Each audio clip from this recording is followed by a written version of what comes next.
Canada ਨੂੰ ਆਉਣ ਵਾਲੀਆਂ ਇੰਟਰਨੈਸ਼ਨਲ ਫਲਾਈਟਸ ਵਿੱਚ ਆਉਣ ਵਾਲੇ ਯਾਤਰੀਆਂ ਵਾਸਤੇ ਕੈਨੇਡਾ ਆਉਣ ਤੇ ਕੋਵਿਡ-19 ਟੈਸਟ ਕਰਾਉਣਾ ਹੋਇਆ ਲਾਜ਼ਮੀ। ਰਿਜ਼ਲਟ ਆਉਣ ਤੱਕ 3 ਦਿਨ ਆਪਣੇ ਖਰਚੇ ਤੇ ਰਹਿਣਾ ਪਏਗਾ ਹੋਟਲਸ ਵਿੱਚ। ਭਾਰਤ ਵਿੱਚ ਕਿਸਾਨ ਅੰਦੋਲਨ ਹੋਇਆ ਹੋਰ ਤੇਜ਼। ਘਬਰਾਈ ਸਰਕਾਰ ਨੇ ਲਾਈਆਂ ਸੜਕਾਂ ਤੇ ਕਿੱਲਾਂ ਤੇ ਕੰਗਨਾ ਰਣੌਤ ਨੇ ਦੱਸਿਆ ਦਿਲਜੀਤ ਦੋਸਾਂਝ ਤੋਂ ਲੈ ਕੇ ਕੈਨੇਡੀਅਨ MP ਜਗਮੀਤ ਸਿੰਘ ਨੂੰ ਅੱਤਵਾਦੀ। ਤੁਸੀਂ ਵੇਖ ਰਹੇ ਹੋ ਪ੍ਰੋਗਰਾਮ ਖਬਰਸਾਰ ਹਫ਼ਤਾਵਾਰ। ਮੈਂ ਅਮਨਿੰਦਰ ਕਰੇਵਾਲ।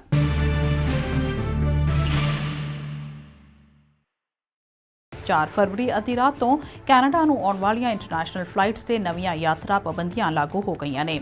ਕੈਨੇਡੀਅਨ 에ਅਰਲਾਈਨਸ ਨੇ ਅਪ੍ਰੈਲ ਦੇ ਅੰਤ ਤੱਕ ਮੈਕਸੀਕੋ ਅਤੇ ਕੈਰੇਬੀਅਨ ਭਾਵ ਗਰਮ ਥਾਵਾਂ ਵਾਸਤੇ ਉਡਾਨਾਂ ਤੇ ਵੀ ਰੋਕ ਲਾਈ ਹੋਈ ਹੈ ਤਾਂ ਜੋ ਬੇਲੋੜੇ ਸੈਰ ਸਪਾਟੇ ਤੇ ਜਾਂਦੇ ਕੈਨੇਡੀਅਨਸ ਨੂੰ ਦੇਸ਼ ਦੇ ਬਾਹਰ ਜਾਣੋਂ ਰੋਕਿਆ ਜਾ ਸਕੇ, ਕਿਉਂਕਿ ਆਪਣੇ ਨਾਲ ਉਹ UK ਅਤੇ ਸਾਊਥ ਅਫਰੀਕਾ ਵਿੱਚ ਉਪਜੇ ਨਵੇਂ ਵੇਰੀਐਂਟਸ ਵੀ ਲਿਆ ਸਕਦੇ ਨੇ।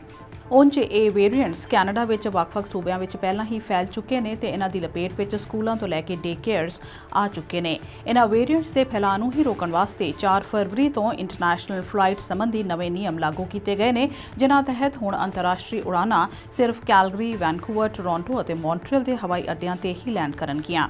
ਕੈਨੇਡਾ ਆ ਰਹੇ ਸਾਰੇ ਯਾਤਰੀਆਂ ਵਾਸਤੇ 7 ਜਨਵਰੀ ਤੋਂ ਕੋਵਿਡ-19 ਟੈਸਟ ਦੀ ਨੈਗੇਟਿਵ ਰਿਪੋਰਟ ਨਾਲ ਲਿਆਉਣ ਦੇ ਨਿਯਮ ਤਾਂ ਪਹਿਲਾਂ ਹੀ ਲਾਗੂ ਨੇ, ਪਰ ਇਹਨਾਂ ਦਾ ਕੋਈ ਫਾਇਦਾ ਨਹੀਂ ਹੋ ਰਿਹਾ। ਜਾਲੀ ਰਿਪੋਰਟਾਂ ਲੈ ਕੇ ਵੀ ਲੋਕ ਵਾਪਸ ਇੱਥੇ ਆ ਰਹੇ ਨੇ। ਸੋ ਹੁਣ ਇੱਥੇ ਆਉਣ ਤੇ ਲੋਕਾਂ ਨੂੰ 에ਅਰਪੋਰਟ ਤੇ ਆਪਣਾ ਟੈਸਟ ਫੇਰ ਕਰਾਉਣਾ ਪਏਗਾ ਤੇ ਰਿਪੋਰਟ ਆਉਣ ਦੇ 3 ਦਿਨ ਤੱਕ ਆਪਣੇ ਖਰਚੇ ਤੇ ਸਰਕਾਰ ਵੱਲੋਂ ਚੁਣੇ ਗਏ ਹੋਟਲ ਵਿੱਚ ਰਹਿਣਾ ਹੋਏਗਾ, ਜਿਸ ਦਾ ਖਰਚਾ $2000 ਵੀ ਹੋ ਸਕਦਾ ਹੈ। ਰਿਜ਼ਲਟ ਨੈਗੇਟਿਵ ਆਉਣ ਤੇ ਬਾਕੀ ਦੇ 11 ਦਿਨ ਕੁਆਰੰਟੀਨ ਆਪਣੇ ਘਰ ਵਿੱਚ ਆਪਣੇ ਸ਼ਹਿਰ ਜਾ ਕੇ ਕੀਤਾ ਜਾ ਸਕਦਾ ਹੈ, ਪਰ ਜੇ ਨਤੀਜਾ ਪੋਜ਼ਿਟਿਵ ਆਇਆ ਤਾਂ ਹੋਟਲ ਤੋਂ ਸਿੱਧੇ ਸਰਕਾਰ ਵੱਲੋਂ ਹੀ ਚੁਣੀ ਗਈ ਆਈਸੋਲੇਸ਼ਨ ਫੈਸਿਲਿਟੀ ਵਿੱਚ ਜਾਣਾ ਪਏਗਾ। ਜਿਨ੍ਹਾਂ ਦੀ ਵਾਪਸ ਆਉਣ ਦੀ ਮਜਬੂਰੀ ਹੈ ਉਹ ਤਾਂ ਹੁਣ ਹਰ ਹਾਲ ਆਉਣਗੇ, ਪਰ ਹਰ ਸਾਲ ਠੰਡ ਦੇ ਮਹੀਨੇ ਮੈਕਸੀਕੋ ਜਾਂ ਹੋਰ ਗਰਮ ਥਾਵਾਂ ਤੇ ਆਪਣੇ ਹੌਲੀਡੇ ਹੋਮਸ ਵਿੱਚ ਕਈ ਮਹੀਨੇ ਗੁਜ਼ਾਰਨ ਵਾਲੇ ਕੈਨੇਡੀਅਨਸ ਨੂੰ ਇਸ ਨਾਲ ਕੋਈ ਫਰਕ ਨਹੀਂ ਪੈ ਰਿਹਾ। ਉਹਨਾਂ ਦਾ ਕਹਿਣਾ ਹੈ ਕਿ $2000 ਹੋਟਲ ਵਿੱਚ ਖਰਚਣ ਨਾਲੋਂ ਉਹ ਉੱਥੇ ਹੀ ਰਹਿਣਾ ਪਸੰਦ ਕਰਨਗੇ ਜਿੱਥੇ ਉਹ ਹੈਗੇ ਨੇ। Public health agency of Canada ਨੇ ਦੇਸ਼ ਦੇ ਸਾਰੇ ਸੂਬਿਆਂ ਨੂੰ ਚੇਤਾਵਨੀ ਜਾਰੀ ਕਰਕੇ ਕਿਹਾ ਹੈ ਕਿ ਮੋਡਰਨਾ ਕੰਪਨੀ ਦੀ ਕੋਵਿਡ-19 ਵੈਕਸੀਨ ਦੀ ਵੰਡ ਨੂੰ ਲੈ ਕੇ ਅਜੇ ਹੋਰ ਰੁਕਾਵਟਾਂ ਦਾ ਸਾਹਮਣਾ ਕਰਨਾ ਪੈ ਸਕਦਾ ਹੈ।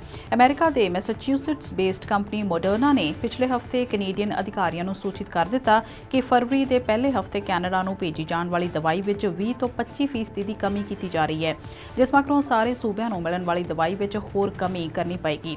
ਸਾਰੇ ਸੂਬਿਆਂ ਨੂੰ ਇੱਕ ਵਾਰ ਫਿਰ ਆਪਣੇ ਵੈਕਸੀਨ ਰੋਲ ਆਊਟ ਪਲਾਨ ਨੂੰ ਬਦਲਣਾ ਪੈ ਗਿਆ। ਇਸ ਹਫ਼ਤੇ ਮੋਡਰਨਾ ਨੇ ਦੇਸ਼ ਨੂੰ 2,30,400 ਵੈਕਸੀਨ ਡੋਜ਼ਸ ਦੇਣੀਆਂ ਸਨ, ਪਰ ਇਸ ਦੀ ਗਿਣਤੀ ਘਟਾ ਕੇ 1,80,000 ਕਰ ਦਿੱਤੀ ਗਈ ਹੈ। ਕਟੌਤੀ ਕਰਨ ਦੀ ਸੂਚਨਾ ਮਿਲ ਗਈ ਹੈ ਤੇ ਸਰਕਾਰ ਦੀ ਆਲੋਚਨਾ ਵੀ ਹੋ ਰਹੀ ਹੈ। ਮੋਡਰਨਾ ਅਤੇ ਫਾਈਜ਼ਰ ਵੱਲੋਂ ਕੀਤੀ ਜਾ ਰਹੀ ਇਸ ਵਾਅਦਾ ਖਿਲਾਫੀ ਵਿੱਚ ਫੈਡਰਲ ਸਰਕਾਰ ਦੀ ਕੋਈ ਗਲਤੀ ਤਾਂ ਨਹੀਂ, ਪਰ ਬਾਹਰ ਵਾਲਿਆਂ ਤੇ ਇੰਨੀ ਨਿਰਭਰਤਾ ਰੱਖਣ ਅਤੇ ਦੇਸ਼ ਵਿਚਲੀਆਂ ਕੰਪਨੀਆਂ ਵੱਲੋਂ ਵੈਕਸੀਨ ਲੱਭੇ ਜਾ ਰਹੇ ਹੋਣ ਦੇ ਕੰਮ ਨੂੰ ਅਣਗੌਲਿਆ ਕਰਨ ਦਾ ਕਸੂਰ ਜ਼ਰੂਰ ਫੈਡਰਲ ਸਰਕਾਰ ਦਾ ਹੈਗਾ। ਗਲਤੀ ਸੁਧਾਰਦੇ ਹੋਏ ਹੁਣ ਫੈਡਰਲ ਸਰਕਾਰ ਨੇ ਅਮਰੀਕੀ ਕੰਪਨੀ ਨੋਵਾਵੈਕਸ ਨਾਲ ਕੋਵਿਡ-19 ਵੈਕਸੀਨ ਦੀਆਂ 52 ਮਿਲੀਅਨ ਖੁਰਾਕਾਂ ਖਰੀਦਣ ਦਾ ਐਗਰੀਮੈਂਟ ਕਰ ਲਿਆ, ਪਰ ਇਸ ਸ਼ਰਤ ਤੇ ਕਿ ਪ੍ਰੋਡਕਸ਼ਨ ਮੌਂਟਰੀਅਲ ਵਿਚਲੀ ਫੈਸਿਲਿਟੀ ਵਿੱਚ ਹੋਏਗੀ। ਇੱਥੇ ਕਈ ਸਵਾਲ ਖੜੇ ਹੁੰਦੇ ਨੇ। ਇੱਕ ਤਾਂ ਇਹ ਕਿ ਕੈਨੇਡਾ ਵਿੱਚ ਨੋਵਾਵੈਕਸ ਵੈਕਸੀਨ ਦੀ ਵਰਤੋਂ ਨੂੰ ਮਨਜ਼ੂਰੀ ਮਿਲਣ ਵਿੱਚ ਅਜੇ 2 ਮਹੀਨੇ ਹੋਰ ਲੱਗ ਸਕਦੇ ਨੇ ਤੇ ਜਿਹੜੀ ਮੌਂਟਰੀਅਲ ਫੈਸਿਲਿਟੀ ਵਿੱਚ ਪ੍ਰੋਡਕਸ਼ਨ ਹੋਣ ਦੀ ਗੱਲ ਕਹੀ ਜਾ ਰਹੀ ਹੈ ਉਹ ਹਲੇ ਆਪ ਹੀ ਉਸਾਰੀ ਅਧੀਨ ਚੱਲ ਰਹੀ ਹੈ। ਸੋ ਇਸ ਸਾਲ ਦੇ ਅੰਤ ਤੱਕ ਜਾ ਕੇ ਹੀ ਪ੍ਰੋਡਕਸ਼ਨ ਸ਼ੁਰੂ ਹੋ ਸਕੇਗੀ। ਤੇ ਇੱਕ ਗੱਲ ਹੋਰ ਕਿ ਇਸ ਫੈਸਿਲਿਟੀ ਵਿੱਚ 1 ਮਹੀਨੇ ਵਿੱਚ 2 ਮਿਲੀਅਨ ਯਾਨੀ 20 ਲੱਖ ਦੇ ਕਰੀਬ ਹੀ ਡੋਜ਼ਸ ਤਿਆਰ ਕੀਤੀਆਂ ਜਾ ਸਕਦੀਆਂ ਨੇ ਤੇ ਸਮਝੌਤਾ 52 ਮਿਲੀਅਨ ਡੋਜ਼ਸ ਦਾ ਹੋਇਆ ਹੈ। ਯਾਨੀ ਇਸ ਵੈਕਸੀਨ ਨੂੰ ਲੈਣ ਦੀ ਵਾਰੀ ਕਈਆਂ ਦੀ ਅਗਲੇ ਸਾਲ ਉਸ ਤੋਂ ਵੀ ਬਾਅਦ ਆਏਗੀ, ਪਰ ਡੋਜ਼ਸ ਬਰਬਾਦ ਨਹੀਂ ਹੋਣਗੀਆਂ, ਕਿਉਂਕਿ ਵਰਲਡ ਹੈਲਥ ਆਰਗੇਨਾਈਜੇਸ਼ਨ ਮੁਤਾਬਕ ਇਹ ਮਹਾਮਾਰੀ ਘੱਟੋ-ਘੱਟ 2 ਸਾਲ ਤੱਕ ਕਿਤੇ ਨਹੀਂ ਜਾ ਰਹੀ ਤੇ ਕੈਨੇਡੀਅਨ ਕੋਵਿਡ ਟਾਸਕ ਫੋਰਸ ਦੇ ਮਾਹਰਾਂ ਦਾ ਕਹਿਣਾ ਹੈ ਕਿ ਕੈਨੇਡਾ ਨੂੰ ਆਉਣ ਵਾਲੇ ਕਈ ਸਾਲਾਂ ਤੱਕ ਇਸ ਵੈਕਸੀਨ ਦੀ ਲੋੜ ਪਏਗੀ। ਭਾਰਤ ਵਿੱਚ ਕਿਸਾਨਾਂ ਵੱਲੋਂ ਚਲਾਏ ਜਾ ਰਹੇ ਮੋਰਚੇ ਵਿੱਚ ਉੱਤਰ ਪ੍ਰਦੇਸ਼ ਦੇ ਕਈ ਜ਼ਿਲ੍ਹਿਆਂ ਤੋਂ ਲਗਾਤਾਰ ਸ਼ਿਕਾਇਤਾਂ ਆ ਰਹੀਆਂ ਨੇ ਕਿ ਕਿਸਾਨਾਂ ਨੂੰ ਦਿੱਲੀ ਉੱਤਰ ਪ੍ਰਦੇਸ਼ ਦੇ ਗਾਜ਼ੀਪੁਰ ਬਾਰਡਰ ਤੇ ਜਾਣ ਤੋਂ ਰੋਕਿਆ ਜਾ ਰਿਹਾ ਹੈ ਤੇ ਦੂਜੇ ਪਾਸੇ ਦਿੱਲੀ ਪੁਲਿਸ ਨੇ ਪਿਛਲੇ 4 ਦਿਨਾਂ ਤੋਂ ਕਿਸਾਨਾਂ ਨੂੰ ਰੋਕਣ ਲਈ ਜੋ ਬਾੜ ਲਾਈ ਹੈ ਉਸ ਨੂੰ ਵੇਖ ਕੇ ਹਰ ਕੋਈ ਹੈਰਾਨ ਹੋ ਰਿਹਾ ਹੈ। ਧਰਨਾ ਸਥਾਨ ਦੇ ਨਜ਼ਦੀਕ 1 ਕਿਲੋਮੀਟਰ ਅੱਗੇ ਜਿੱਥੇ ਦਿੱਲੀ ਦਾ ਬਾਰਡਰ ਸ਼ੁਰੂ ਹੁੰਦਾ ਹੈ, ਦਿੱਲੀ ਪੁਲਿਸ ਨੇ ਕਈ ਪੱਧਰਾਂ ਤੇ ਬੈਰੀਕੇਡਸ ਲਾ ਦਿੱਤੇ ਨੇ। ਉੱਥੇ ਚੇਤਾਵਨੀ ਦੇਣ ਵਾਲਾ ਨੋਟਿਸ ਵੀ ਲਾਇਆ ਹੋਇਆ ਹੈ ਜਿਸ ਵਿੱਚ ਲਿਖਿਆ ਹੈ ਕਿ ਇਸ ਜਗ੍ਹਾ ਤੇ ਧਾਰਾ 144 ਲਾਗੂ ਲਾਗੂ ਹੈ, ਇਸ ਲਈ 4 ਤੋਂ ਜ਼ਿਆਦਾ ਲੋਕਾਂ ਦਾ ਇਕੱਠ ਗੈਰ ਕਾਨੂੰਨੀ ਮੰਨਿਆ ਜਾਏਗਾ। यूपी ਵੱਲੋਂ ਦਿੱਲੀ ਜਾਣ ਵਾਲੇ ਸਾਰੇ ਰਸਤਿਆਂ ਨੂੰ ਕਈ ਪੱਧਰਾਂ ਦੀਆਂ ਬਾੜਾਂ ਲਾ ਕੇ ਬੰਦ ਕਰ ਦਿੱਤਾ ਗਿਆ ਹੈ। ਇੱਥੋਂ ਤੱਕ ਕਿ ਪੈਦਲ ਜਾਣ ਦੇ ਰਸਤੇ ਵੀ ਬੰਦ ਕਰ ਦਿੱਤੇ ਗਏ ਨੇ। ਬਾੜਾਂ ਦੇ ਪਿੱਛੇ ਪੁਲਿਸ ਅਤੇ ਸੁਰੱਖਿਆ ਬਲ ਦੇ ਜਵਾਨ ਵੱਡੀ ਗਿਣਤੀ ਵਿੱਚ ਹਰ ਵੇਲੇ ਤੈਨਾਤ ਰੱਖੇ ਜਾ ਰਹੇ ਨੇ। ਭਾਜਪਾ ਆਗੂ ਸੰਬਿਤ ਪਾਤਰਾ ਨੇ ਕਾਂਗਰਸ ਆਗੂ ਰਾਹੁਲ ਗਾਂਧੀ ਅਤੇ ਪੌਪ ਸਟਾਰ ਰਿਹਾਨਾ ਦੇ ਟਵੀਟ ਦਾ ਵੀ ਜਵਾਬ ਦਿੱਤਾ ਹੈ। ਉਹਨਾਂ ਦਾ ਕਹਿਣਾ ਹੈ ਕਿ ਖੇਤੀ ਕਾਨੂੰਨਾਂ ਬਾਰੇ ਨਾ ਤਾਂ ਰਾਹੁਲ ਨੂੰ ਕੁਝ ਪਤਾ ਹੈ ਤੇ ਨਾ ਹੀ ਰਿਹਾਨਾ ਨੂੰ। ਜਦੋਂ ਮਹਾਤਮਾ ਗਾਂਧੀ ਦੇ ਸਟੈਚੂ ਨੂੰ ਢਾਹ ਲੱਗੀ ਸੀ ਤੇ ਇਹ ਕੌਮਾਂਤਰੀ ਲੋਕ ਕਿੱਥੇ ਸਨ ਜੋ ਹੁਣ ਟਵੀਟ ਕਰ ਰਹੇ ਨੇ।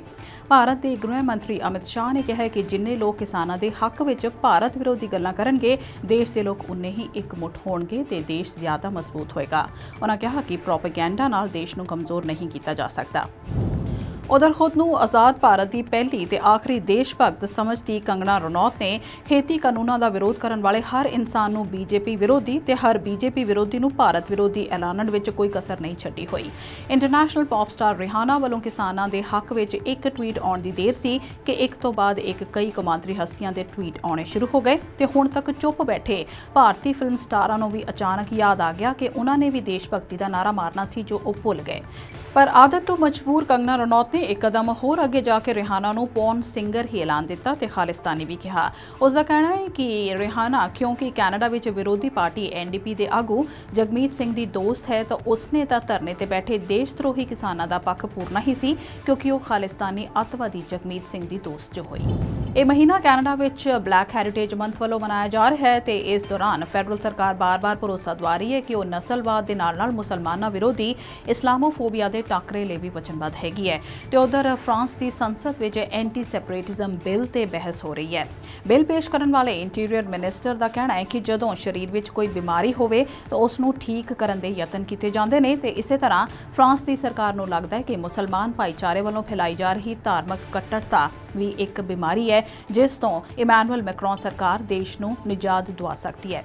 ਫਰਾਂਸ ਦੇ ਪ੍ਰੈਜ਼ੀਡੈਂਟ ਇਮੈਨੂਅਲ ਮੈਕਰੋਨ ਇੱਕ ਪਾਸੇ ਦਾਅਵਾ ਕਰਦੇ ਨੇ ਕਿ ਉਹਨਾਂ ਦੇ ਦੇਸ਼ ਜਿਹਾ ਧਰਮ ਨਿਰਪੱਖ ਦੇਸ਼ ਤੱਕ ਦੂਜਾ ਕੋਈ ਹੈ ਹੀ ਨਹੀਂ ਤੇ ਉੱਥੇ ਦੇਸ਼ ਵਿੱਚ ਪੈਗੰਬਰ ਮੁਹੰਮਦ ਸਾਹਿਬ ਦੇ ਕਾਰਟੂਨ ਵੀ ਬਣਦੇ ਨੇ ਤੇ ਇਹੀ ਸਰਕਾਰ ਕਾਰਟੂਨ ਬਣਾਉਣ ਵਾਲਿਆਂ ਦਾ ਸਮਰਥਨ ਵੀ ਕਰਦੀ ਹੈ।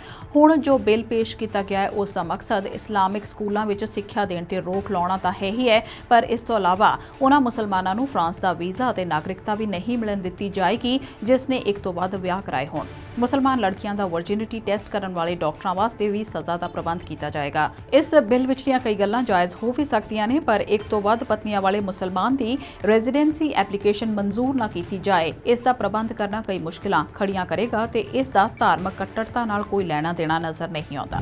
ਇਹ ਸਨ ਇਸ ਹਫ਼ਤੇ ਦੀਆਂ ਕੁਝ ਵੱਡੀਆਂ ਕੌਮੀ ਤੇ ਕੌਮਾਂਤਰੀ ਖਬਰਾਂ। ਤੁਸੀਂ ਵੇਖ ਰਹੇ ਸੀ ਪ੍ਰੋਗਰਾਮ ਖਬਰਸਾਰ ਹਫ਼ਤਾਵਾਰ। ਮਨਿੰਦਰ ਨੂੰ ਦਿਓ ਇਜਾਜ਼ਤ।